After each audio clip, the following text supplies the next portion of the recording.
Bismillahirrahmanirrahim. Allah Taala'nın Quran-ı Kərimdə və dini hədislərdə öz nümayəndələrinin vasitəsilə bizə çatdırdığı beynəlmiləl hökmlər var, qanunlar var. Yəni, bəzi qanunlar müsəlmanlara aiddir, müraciət də onlaradır. Deyilir, ya eyyuhəl-ləzīnə əmənu, ey iman gətirənlər. Və ya müsəlmanlara əmr olunur ki, müsəlmanlarla münasibətdə belə olun. İnnəməl mu'minunə ixvətun, möminlərlə qardaş olun. Və başqa hökmlər. Bəzi hökmlər, bəzi qanunlar, göstərişlər var, bütün bəşəriyyətə aiddir. Və bu da yəni sayılacaq qədərdir. Yəni, az deyil deyəsən ki, müsəlmanlara Allah yalnız müsəlmanlarla münasibəti tövsiyə edib.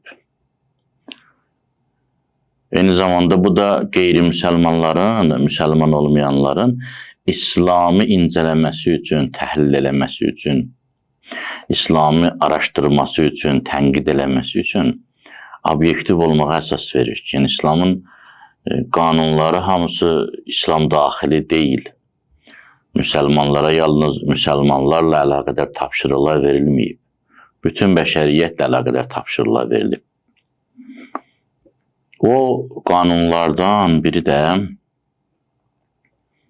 mübarək Hud əleyhissalam adına olan surədə 85-ci ayənin bir tərkib hissəsi var. Orada Allah Teala öz peyğəmbərinin dilindən belə buyurur ki: "Və la təbxəsun nəsə əşyəəhum." Və la təbxəsun nəsə əşyəəhum. Ey mənim qövmüm, ey mənim xalqım. Və burada da həmin o qövm müsəlman deyildi. O peyğəmbərin qövmü müsəlman deyildi. Yəni, İslamı təbliğ etməklə, dindarlığı, tövhidi təbliğ etməklə başlayan göstəriş belə başlayır. Ki, və lə təbxəsun nəsə əşyəhum, insanların əşyalarını dəyərdən salmayın, azaltmayın, insanların mülklərini, mülkiyyətlərini, sahib olduqlarını gözdən salmayın, dəyərdən salmayın, azaltmayın. Bu, həmin qövmün alveri ilə əlaqədar gəlib bu ayə. Amma ayənin məzmunu yalnız alverə aid deyil. Deyilmir ki, insanların pullarını dəyərdən salmayın, qızıllarını dəyərdən salmayın. Ayədə deyilirdi ki, bəs az satıb çox pul almayın. Qarşı tərəfin verdiyi o qiymətli əşyanın əvəzində verəcəyiniz o qida məhsuludursa, ya başqa bir satış məqsədi ilə verəcəyiniz şeydir, onu az verməyin, kəsməyin, maldan kəsməyin, satdığınızdan kəsməyin, azaltmayın. Qarşı tərəfin verdiyi dəyərə uyğun nəsə satın ona, aldatmayın, ticarətdə aldatmayın. Amma gəlib bura çatanda ümumi, mütləq anlamda işlədir. Və lə təbxəsun nəsə əşyəhum. İnsanların sahib olduqlarını azaltmayın, insanların sahib olduqlarından kəsməyin, dəyərdən salmayın. Təbxəsu, bəxs sözündəndir. O, Yusuf əleyhissalamın adına olan surədə deyilir ki, Yusuf əleyhissalamı bazara çıxartdılar və şərəuhu bisəmənin bəxsin. Onu çox dəyərsiz qiymətə satdılar, yəni çox ucuz satdılar. Böyle insanların sahib olduqlarını, əşyəhum, insanlarda olanı, nəyə insanlarda var olan demək olarsa hamısına şamildir. Və la təbxəsun nəsə əşyəhum, insanların, möminlərin də yox, bütün insanların. Bir nəfər bütpərəstdir, sən onunla alver edirsən, ticarət edirsən. Haqqın yoxdur onun ödədiyinin qiymətindən aşağı nəsə ona verəsən. Haqqın yoxdur onun əməyini dəyərdən salasan. Bir nəfər ateistdir. Fərqi yoxdur. Bir nəfər qeyri-müsəlmandır. Əhli kitabdır, Məsihidir, Yəhudidir. Atəşpərəstdir. Bir nəfər deistdir. Bir nəfər agnostikdir, məsələn. Bir nəfər heç bir dinə inanmır. Bir nəfər buddistdir. Fərqi yoxdur. İnsandırsa, onun malik olduqlarını gözdən salmamalısan. Onun sahib olduqlarını gözdən salmamalısan. Dəyərsiz etməməlisən. Hər sahəyə şamil olan bir ayədir, qanundur. Hər sahəyə. Övladlara aiddir. Ata-ananızın əməyini ucuz tutmayın. Onlar zəhmət çəkiblər, can qoyublar, bacardıqlarını, başa düşdüklərini sizin üçün ediblər. Gözdən salmayın, dəyərsizləşdirməyin. Ata-anasız, valideynsiz, övladlarınızın əməyini dəyərləndirin.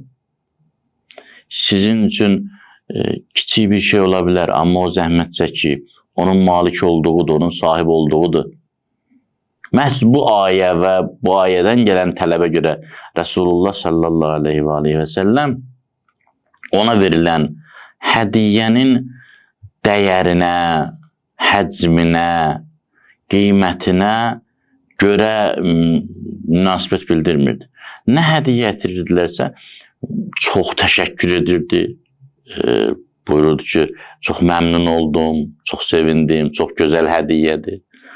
Yəni, rol oynamırdı. Həqiqətən insanlara hörmət edirdi. Dadsız bir yemək gətirib verirdilər ona. Dadsız bir tərəvəz meyvə verirdilər. Acı bir tərəvəz gətirirdilər. Rasulullah sallallahu aleyhi və aleyhi elə məhəbbətlə, elə şirin-şirin onu yeyirdi ki, qarşı tərəf elə bilirdi ki, mən də dünyanın ən qiymətli hədiyyəsini Resulullaha aparmışam.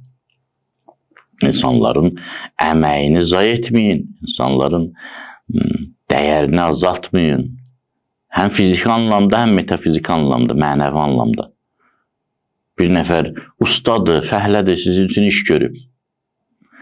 Pulu az vermək üçün, axşamın haqqını az ödəmək üçün yalandan iradlar tutmayın.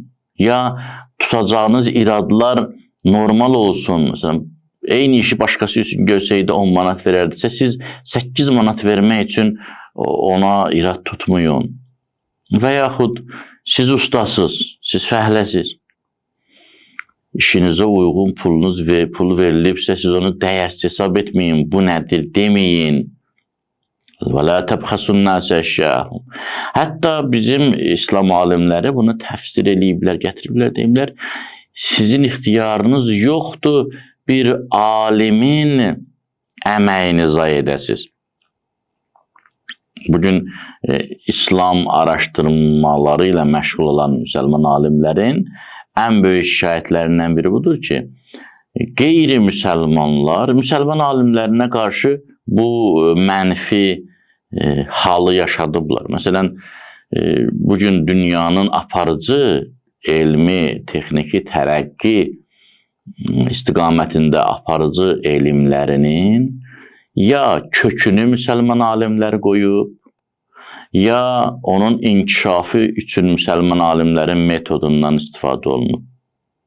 O metoddan istifadə edirlər.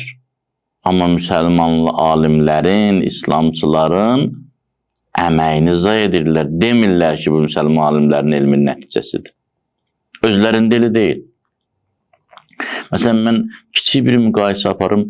Məsələn, Sigmund Freudin, müasir psixologiyanın belə deyək, banisi, tərtibatçısı belə deyək, sayılan Sigmund Freudin müsbət fikirlərinin, müsbət nəzəriyyələrinin demək olar ki, əksəriyyətini, bəlkə də hamısını demək olar.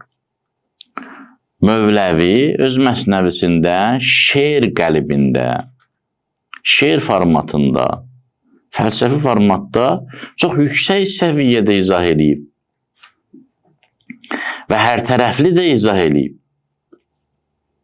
Amma bugün bütün dünya Freuddən əvvəl yaşamış Mövləvini heç bu istiqamətdə, psixologiya istiqamətində araşdırmır da, amma Freudi psixologiya ilminin atası sayır.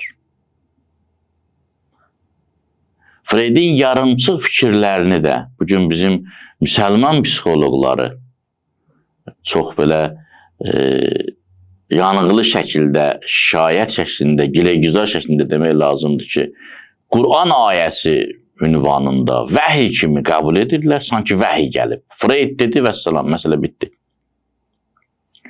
Amma Mövlana Cəlaləddin Ruminin və ya başqa İslam əxlaqı, İslam irfanı sahəsində işləyən alimlərin fikirlərini sanki yoxmuş kimi qəbul edirlər.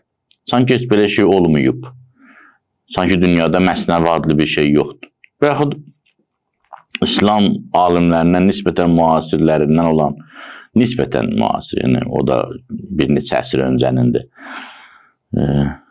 Şeyx Mehdi Nəraqinin Cami-i Sadat əsəri ki, o Meyrac-ı Saadə kimi məşhurdur. Səadət pərvazı, səadət, xoşbəxtlik yolu, belə deyək. Bir kitabdır, İslam əxlaqı kitabdır. Hədislə, ayə ilə izah verilib və araşdıranda görürsən ki, insan psixologiyasını o qədər gözəl, o qədər əhatəli, o qədər obyektiv izah edib ki, insan heyrətə gəlir ki, bu sanki bir insanı bir binaya bənzətsək, bu binanın bütün otaqlarını, bütün divarlarını, bütün cizgilərini, bütün o tikişində, binasında əmələ gəlməsində istifadə olan materialları hamısını açıqlayır. Sadəcə adını qoyub ki, İslam əxlaqı, məsələn, tutalım, depressiya deməyib, deyib ki, istirab, deyib, məsələn, narahatlıq və yaxud qısqanclıq deməyib, kompleks deməyib, deyib həya, qısqanclıq deməyib, deyib, məsələn, paxıllıq, həsəd. Amma çox gözəl izah edib. Və hamının da oxumağa, yəni, açıq olan bir kitabdır da, hamı tərəfindən mütaliə oluna bilər. Amma bugün dünyamız elə münasibət bəsləyir, sanki insan psixologiyasını tanımağı Freud monopoliyasında görmək mümkündür, başqa mümkün deyil. Yəni, Freudin inhisarındadır bu. Hətta bu istiqamətdə danışanların da ağzından elə vururlar ki, olmaz, olmaz, o deyib, bitib gedib, yəni mütəxəssis odur. Sanki Allah yaradanda insanları deyib ki, bu sahədə yalnız Freud danışa bilər, hamınız susun. Danışsanız da, kitab yazsanız da oxumaq lazım deyil, araşdırmaq lazım deyil. Bu bir tərəfdən müsəlman dünyasının öz dəyərlərinə laqeydliyini göstərirsə, digər tərəfdən Allah Taala'nın bu beynəlmiləl harayının çağırışının yerdə qalmasıdır. Ey bəşəriyyət, ey bütün dünyanın alimləri, niyə insanların malik olduqlarını dəyərsizləşdirirsiniz? Niyə insanların haqqını ödəmirsiniz? Niyə bugün müsəlman dünyasında, məsələn deyək ki, Füzuli bir qəzəl yazırsa və onun hansısa əvvəlki şairdən ilham aldığını açıq-aşkar rahatlıqla demək mümkün olursa, amma sizin aləminizdə, Avropada, Qərbdə sizdən əvvəl, sizin alimlərinizdən əvvəl deyilən sözlərin haqqını ödəmirsiniz. Niyə bunlar baş verir? Ya müsəlman dünyasında, niyə insanların əməyini zayi edirsiniz?